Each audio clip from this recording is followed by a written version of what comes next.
Hi everyone, welcome to digital GK classes. तो जैसा कि आप सभी के कमेंट्स आए थे कि सुपर टेट जो है उसको वो एग्ज़ाम देने के लिए क्या क्या चीज़ें चाहिए, पेपर 1 चाहिए कि पेपर 2 चाहिए, और अगर हमारा जो है फर्स्ट ईयर है, चाहे बीटीसी में हो आप बीएड में हो, तो क्या हम भर सकते हैं या नहीं। तो ये सारी जो भी डाउट्स थे वो एक छोटी सी 2 मिनट की वीडियोज़ में मैं आपको अच्छे से बता दूंगी।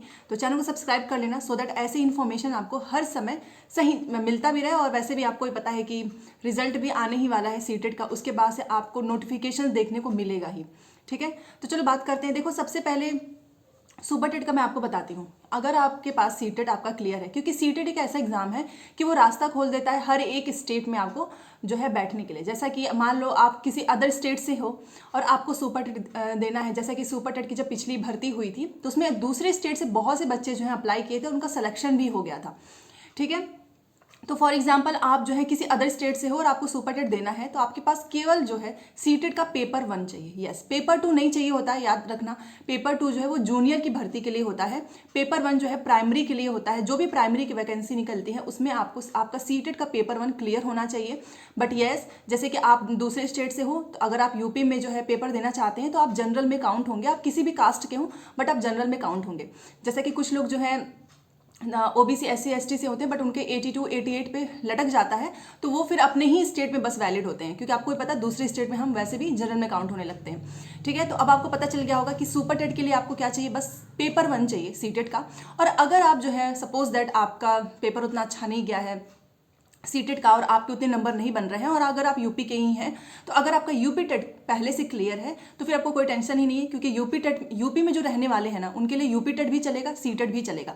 यूपी से बाहर जो लोग हैं उनको बस सीटेट ही चाहिए। और अगर आप जो है ऑलरेडी सीटेट क्लियर कर चुके हैं तो मैटर ही नहीं करता है किस स्टेट का है, कौन से स्टेट का है, क्योंकि अभी फिलहाल मैं आपको बता रही हूँ, चाहे DSSB हो, KVS हो, चाहे सुपर टेट हो, इसमें जो है सीटेट के बेस पे आप जो है एग्जामिनेशन जो फॉर्म आते हो भर भी सकते हो, बैठ भी सकते हो, और कोई दिक्कत की बात नहीं है।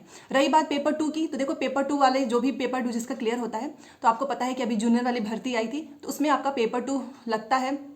पेपर 2 के बेस पे ही आपको जूनियर वाली वैकेंसी जो है आई थी एक बार, उसमें आप बैठ सकते हैं। तो सारी इन्फॉर्मेशन मैंने आपको बता दी है, और बहुत जल्द आपका रिजल्ट तो आने ही वाला है, उसके बाद से आपको बहुत सारे नोटिफिकेशन देखने को मिलेगा।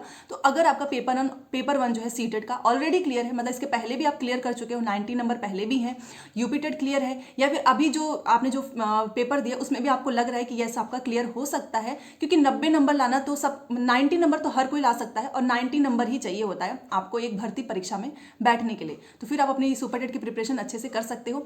दूसरी चीज एक बतानी है कि देखो, अगर मान लो सुपर टेट की भर्ती आ गई, तब तक अगर आपका डिप्लोमा कंप्लीट नहीं है, जैसे कि बीएड का फर्स्ट ईयर में हो या फिर बीटीसी के फर्स्ट ईयर में हो, तो फिर आप नहीं बैठ सकते हो, क्योंकि इसके लिए आपका जो टीचिंग कोर्स होता है ना वो कंप्लीट चाहिए। अब सीटेट ने तो बोल दिया है कि आप मतलब वैलिड कर दिया है कि आप किसी भी सेमेस्टर में हो, एक दिन गए हो कॉलेज, भर दो फॉर्म, बट जैसे कि अभी केवीएस में हुआ था ना, आपका कोर्स कंप्लीट होना चाहिए। ठीक है, कोर्स कंप्लीट होगा तभी जाकर आप उसमें बैठ सकते हो। कोर्स कंप्लीट होना चाहिए प्लस आपका सीटेट का पेपर 1। तो इन्फॉर्मेशन मैंने आपको दे दी है, और मिलते हैं नेक्स्ट क्लास में। प्लीज चैनल को सब्सक्राइब जरूर कर लीजिएगा सो दैट ऐसी ऑथेंटिक इन्फॉर्मेशन आपको मिलती रहे। Thanks for watching.